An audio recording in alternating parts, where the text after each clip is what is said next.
جهنم التي كنتم توعدون اصلوها اليوم بأميدي گەیشتن بە شەوی پیرۆز هەمووان ڕوو لە خوان بەدوای ئەو پاداشتە دەگەڕێن کە خوای گەورە ئەفەرمووێ شەوی قەدر لە 1000 مانگ خێر و پاداشتی زیاترە. مزگەوتەکان پڕ بوون لە موسڵمان و پەرستش ئەنجام دەدەن و بە کوڵ لە خوای گەورە دەپاڕێنەوە کە شەوی قەدریان بەنسیب بکات و لێیان خۆش بێت. خەڵکی سۆران سەلمانیان کە ئیسلام دۆستن کە خوا پەرستن ئەلحەمدوللیلا خەڵک زۆر بە گوڕتینۆکی گەورەوە هاتووە بۆ مزگەوت چاوەڕێی ئەو پاداشتەینا کەوا خێری 1000 مانگ لەو شەوە پیرۆزەیان بەدەست بکەویتن ئینشاءالله خوای گەورە ئینشاءالله لە هەمووان وەردەگری تاعات و عیبادەکەمان لێ قبوڵ دەکە ئینشاءالله بێبەش نابین لەو ئەجر و پاداشتە ئینشاءالله. ئەم شەو لەوانەیە بە میلیۆنان مسلمان بە میلیۆنان گەنج بە میلیۆنان خەڵک پەیامی دەست بەردار نەبوونیان لە سونەتەکانی پێغەمبەر صلی الله علیه و سلم جارێکی تر بە پێغەمبەر داوە صلی الله علیه و سلم ئەوە بەڕاستی ئەومان بۆ ئەسەلمێنێت کە ئیتر ئەو شوبهات و شەهەواتی کە دروستی ئەکەن لایەنە بێدین و لایەنە ئیلحادیەکان بەڕاستی تەئسیر لە ئیمانی مسلمانان ناکات.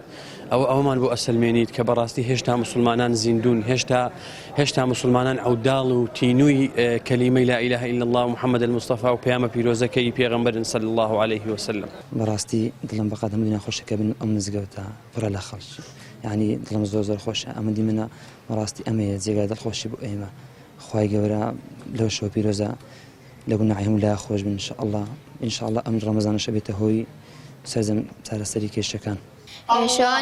شوانی قەدردێنی ئێرکوانە عیبادەت دەکەین نوێژی دەکەین خۆ قوڕانی دەخوێن تا پاش نوێژی بەیانی ئەتا ئێستا 2 جوزی کامل خوێندە.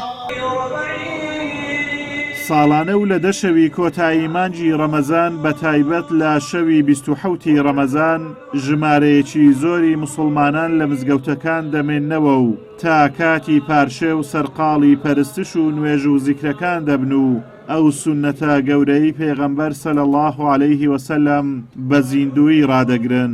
ئامادەبوونی ئەم ژمارە زۆرەی مسلمانانیش لە مزگەوت زیندوی و پابەندی مسلمانان ئەسەلمێنێ بە ئایینی پیرۆزی ئیسلام. ئەو شەوانە شەوانی مبارەکن و دەرفەتی عمرن ئەوانە و کەسی لە دەستی بڕوە زۆر پەشیمان دەبێتەوە و ئەوانەی کە مردوون جارێکی دیکە تەمەنا ئەکەن ئەگەر ڕۆژێکیان پێ بدرێت داوا دەکەن لە ڕەمەزان ڕۆژێکیان پێ بدرێت بەڵام تازە گەڕانەوە نییە لە بۆ ئەو دنیاە. بەڕاستی ئەوە پێمان دەڵێت کە ئیسلام زیندووە الحەمدولله ئومەتی محەممەد زیندووە و ئیسلام ماوە و ئەو خەڵکی بەتەقوا و خەڵکی لە خواترس و ئەولیای خوای گەورە هەن و مسلمانان هەن کە جانفیدای خدا و پێغەمبەری خوان صلی الله علیه و سلم الحەمدولله. شەوی قەدر شەوی ئارامی و ئاسوودەیی و ئۆقرەی ڕۆح و گیانە و شەوی بەدەستهێنانی پاداشتە و شەوی بەختەوەری و کامەرانی و ڕەحمەت و فرینە بەرەو سۆز و میهرەبانی پەروەردگار. خۆشبەختی بۆ ئەو کەسانەی ئەم شەوانە زیندوو دەکەنەوە و بە پەرستش ماڵ ئاوایی لە ڕەمەزان دەکەن. ئازاد و مەراوی کەناڵی ئاسمانی پەیام قەزای سۆران.